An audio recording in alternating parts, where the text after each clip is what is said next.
Então, a dona da casa, eu gostaria de convidar a doutora Alicia Rodrigues, que vai nos explicar o que é o PCDT. A doutora Alicia, que é a responsável por tudo isso, pelo lugar, pela organização, pela ajuda, ela é mestre em saúde pela Universidade aqui de Maranhão, ela é sócia da FBG, que é a Sociedade de Gastro, Endoscopia, e do GEDIB, que é o Grupo de Estudos de Doença Inflamatória Intestinal. É professora do curso de Medicina da Universidade de Selma, é responsável pelo ambulatório de referência de doença inflamatória intestinal deste mesmo lugar e coordenadora do GastroDor do Hospital UDI, que eu não tenho a menor ideia que seja. Muito obrigado, doutora Alicia, pela ajuda, por fazer essa união aqui. Obrigada. Bom, gente, boa tarde. À tarde, principalmente a primeira aula, depois do almoço, é um tanto quanto difícil, porque está todo mundo com vontade de dormir, né? É aquela leseira pós-prandial que dá. Eu já agradeci ontem, né, PCD, tanto por ter trazido o FOPAD aqui para o Maranhão, que era uma coisa que a gente estava almejando há algum tempo, e a Sandra também fez a solicitação pessoal para a doutora Marta e conseguiu trazer esse evento para vocês entenderem um pouquinho como é quando a gente vai para os fóruns que a gente já participou nos outros estados. Então, eu agradeço também a presença de todos vocês. Eu sei que tem gente que está vindo do interior, que o ônibus quebrou na estrada, teve várias intercorrências aí, mas agradeço muito vocês estarem aqui. E esse evento foi feito para vocês, exatamente para que a gente consiga evoluir um pouquinho aqui na nossa doença inflamatória aqui no Maranhão. Marta, muito obrigada. Eliana, em palavras, para agradecer também o esforço que você fez. Então, a gente vai falar um pouquinho do PCDT. Ontem eu já falei também o mesmo tema, tem algumas coisas que vão ser repetidas. O Maurício já me deu um spoilerzinho de algumas coisas que eu vou falar aqui para vocês. Eu não tenho interesse nessa aula. Então, a gente, antes de falar do PCDT, a gente vai falar o que é o SUS, né? Porque vocês já ouviram tanto falar de SUS. Então, o nosso sistema de saúde, ele engloba dois sistemas, que é o público, que é o SUS, o famoso SUS, e o privado, que é regido pela Agência Nacional de Saúde, que é a ANS. Então, ela foi instituída lá em 1998, a política de medicamentos, com o objetivo de garantir o acesso terapêutico medicamentoso. Aqui é o microfone que está falhando, viu? Já começou a cortar desde cedo, hein, Eliana? Aqui. E promover o uso racional de medicamentos.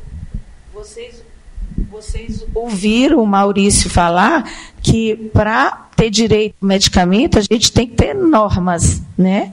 Não é eu querer usar a mesalazina sem eu ter todos aqueles indícios, necessidade de usar aquele medicamento. A OMS, em 2002, ele definiu quais são os medicamentos essenciais, e essa primeira lista da OMS, que foi em 2008, denominada RENAME, e teve a finalidade de orientar e ofertar essa distribuição dos medicamentos no SUS. A última atualização dessa lista foi em 2022. Ficou um pouco desconfigurado, gente, aí. Então, os componentes da assistência farmacêutica, o Maurício falou um pouquinho, né?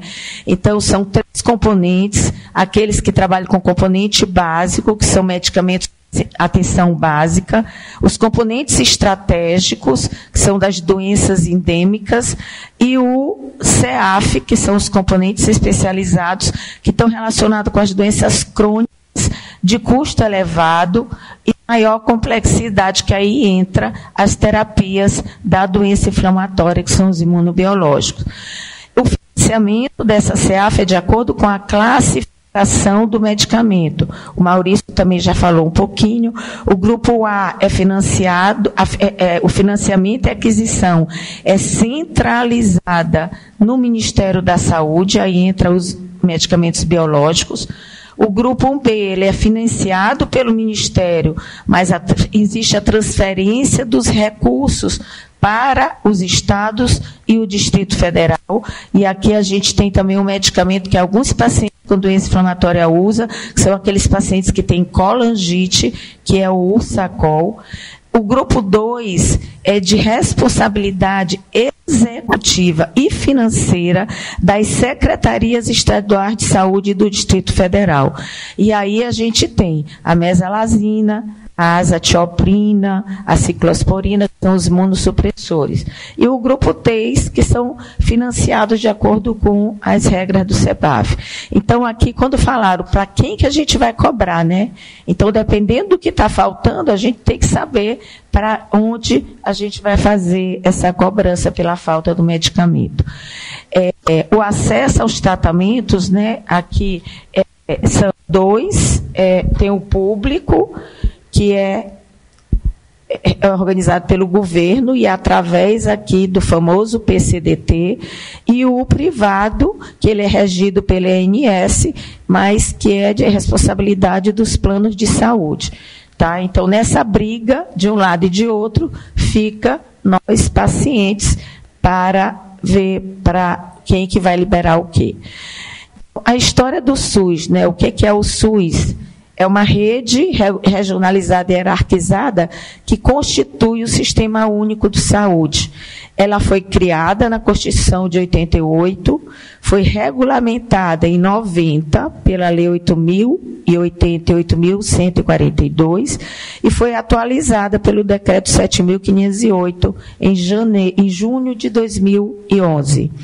Então, qual é a história dela, né? Aquela história que esse slide eu botei ontem também, que é um dever, é um direito de todos e um dever de Estado, né? E esse dever ele tem que ser descentralizado com prioridade das atividades e a participação da comunidade. A Jocely falou na apresentação dela a importância da participação da comunidade para que a gente consiga ter êxito na conquista das coisas. O PCDT ele foi criado pelo Ministério da Saúde e qual é a finalidade dele? Estabelecer critérios diagnóstico das doenças, definir o tratamento padronizado e determinar os mecanismos de controle clínico a serem seguidos pelos profissionais de saúde em todo o Brasil. Então, todos os estados têm que seguir todas essas normas para o tratamento das doenças. Ele baseia-se em evidências científicas e considera critérios de eficácia, segurança, efetividade e custo, efetividade das tecnologias recomendadas. E a finalidade dele também é padronizar o tratamento das doenças no SUS. Aí não estou falando só das doenças inflamatórias, envolve todas as patologias. O primeiro PCDT foi da AIDS, que foi em 1998. O primeiro PCDT da doença inflamatória foi em 2002, sendo da retocolite, foi da portaria 861, em novembro de 2002, desculpa, está errado aí. E a doença de Crohn foi 858, de novembro de 2002. Tá? O ano aí está errado. Então, para que a gente tenha esse PCDT, precisa ser feita essa avaliação de tecnologia em saúde. O que é isso? É um processo baseado em evidência que vai examinar tudo aquilo que está sendo solicitado para ser implantado no PCDT. Então, ele tem que seguir aqui, ver a eficácia da tecnologia ou da droga, a segurança, a efetividade, isso aqui é visando a segurança do paciente, vai ver qual é o impacto social que essa nova tecnologia ou esse novo medicamento vai trazer, a organização, a legalidade, impacto ético e político, os estudos econômicos, né? Porque todo gasto tem um fim, né? A gente tem o dinheiro, mas um dia acaba, se você não fizer essa avaliação baseado também no estudo econômico. Esses caminhos para novos medicamentos, então a Conitec, ele é o órgão responsável pela ATS, pela essa avaliação da tecnologia. E ele é responsável por elaborar e atualizar o PCDT. Então, vocês só passam a receber o medicamento se esse medicamento constar lá no PCDT. Tá? E o ATS, né, ele foi pensado desde 2006, mas ele só foi efetivado em 2011 e ele tem a capacidade de incorporar, alterar ou excluir tecnologias do próprio PCDT. Qual é essa finalidade? Proteger o SUS e beneficiar os pacientes. Então, a gente não pode nem gastar demais, porque o SUS tem a verba finita, mas a gente tem que pensar nos benefícios que esses pacientes vão ter. Então, como é que acontece? Isso aqui também eu mostrei ontem. A Conitec, ela recebe o pedido de incorporação. Vocês participaram desde o ano passado em várias consultas públicas para incorporação de novos medicamentos para o tratamento.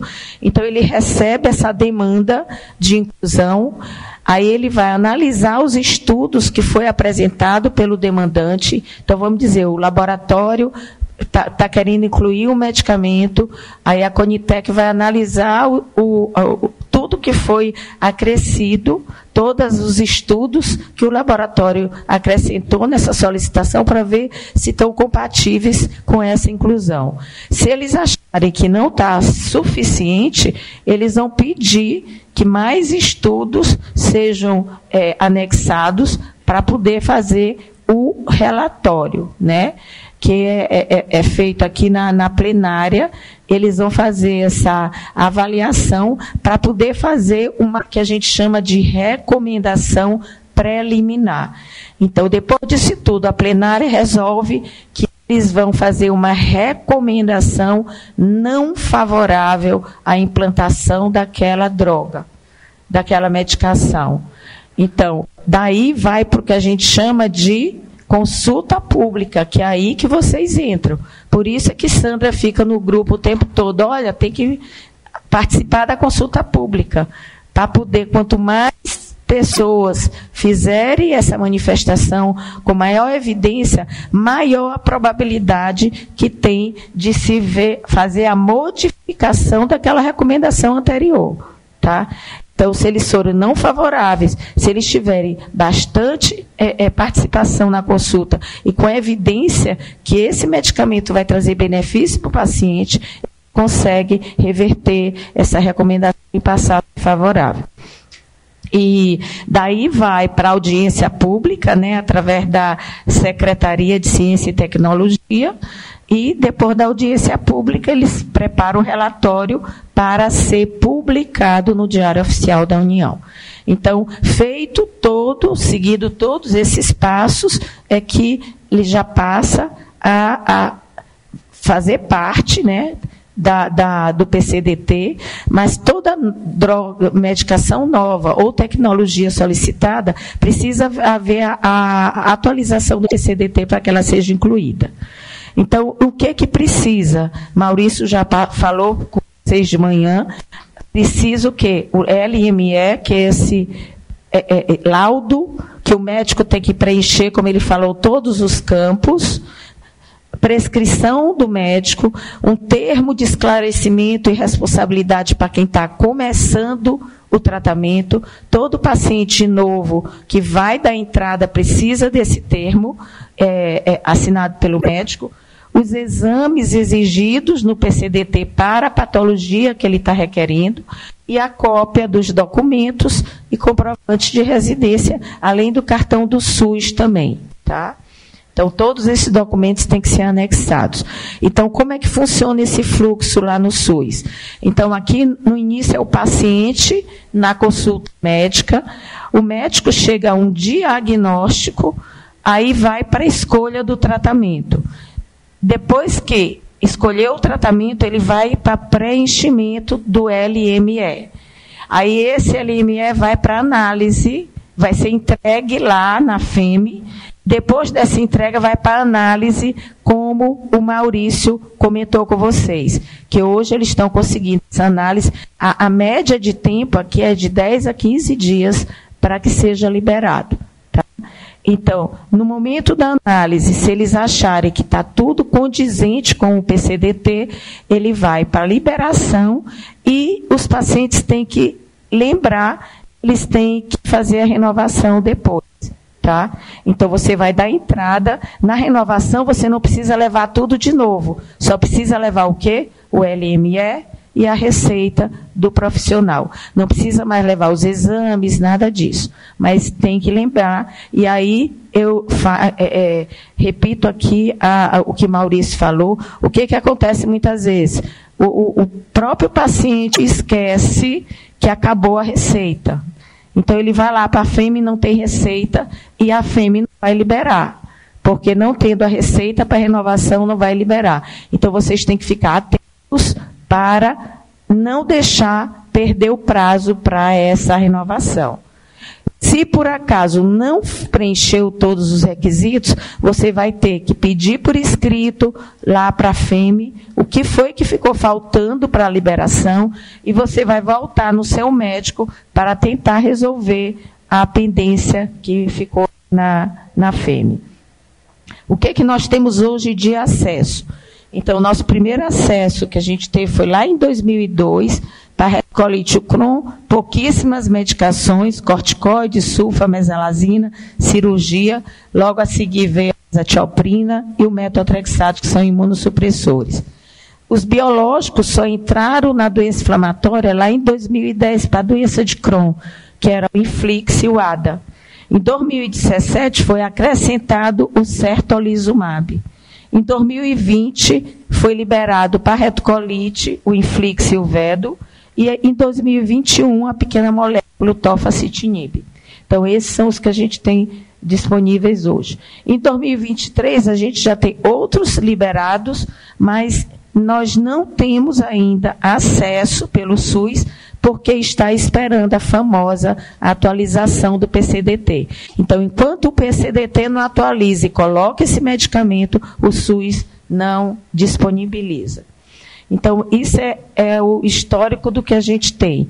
Na doença de Crohn, tá, a gente só tem anti-TNF. Vocês lembram que a Marta falou que na gastro a gente tem uma classe terapêutica, enquanto na reumato eles têm 7 classes terapêuticas diferentes. Então, a gente está esperando a liberação, já está liberado, na realidade, olha, ele já foi publicado no Diário Oficial da União desde janeiro desse ano, mas ainda não foi disponibilizado. Tá? E essa incorporação vai ser só para os pacientes com falha ou que têm intolerância ao anti-TNF. E o infliximab subcutâneo, ele também já foi incorporado, mas ainda está esperando a publicação do DOL. Então, tem aquele trajeto todo. Então, esses dois não estão liberados. E na retocolite, a gente tem classes diferentes, a gente tem anti-TNF, anti-integrina, pequena molécula, e já foi liberado e publicado a mesalazina sachê, está esperando também a disponibilidade por causa da atualização do PCDT da retocolite ulcerativa. Na saúde suplementar, aí são os planos de saúde, né? A ANS foi criada em 2000 com a finalidade de regular os planos de saúde e garantir os interesses públicos relacionados à saúde suplementar. Ele criou uma lista de procedimentos, exames e tratamentos que é chamado rol de cobertura obrigatória mínima. Então, eles têm um rol daqueles medicamentos, daqueles exames, daqueles tratamentos que o plano de saúde libera. Na prática, na realidade, eles utilizam esse rol como limitador de autorização da maioria dos procedimentos. E a chegada desses novos tratamentos de alto custo desencadeou a necessidade deles criarem também uma diretriz de utilização. É como se fosse o PCDT do SUS. No ANS, eles criaram a diretriz de utilização de tratamento. Serve para quê? Para nortear a cobertura dos procedimentos na saúde suplementar. Então, a ADUT possui o objetivo de orientar e regular a melhor indicação para a utilização adequada dos procedimentos e exames. Ela não é considerada uma diretriz ou um protocolo.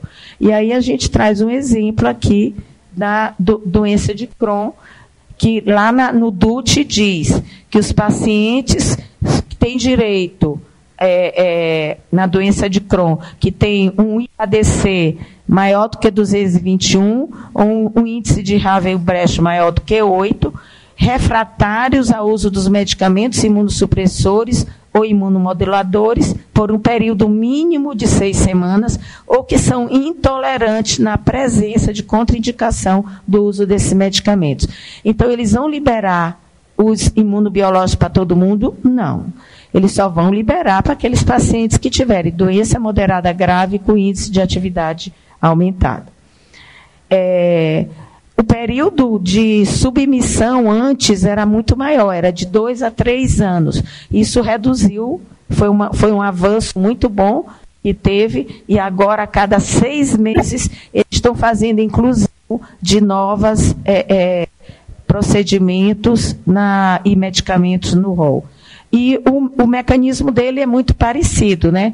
Eles têm o início do processo é a solicitação da inclusão no rol da ANS, ou de algum produto, ou de alguma tecnologia, ou de algum medicamento. Qualquer entidade pode fazer essa solicitação. Aí, primeiro vai para a demanda, a ANS vai identificar se esses temas, né, o que foi solicitado, precisa de normatização ou regularização, vai criar a Câmara Técnica para avaliar, de acordo com a especialidade, vai gerar a minuta, que é o documento contendo a justificativa, e aqui também, vai para a consulta pública. Todo ano a gente tem, consulta pública de medicamento tal, está aqui também.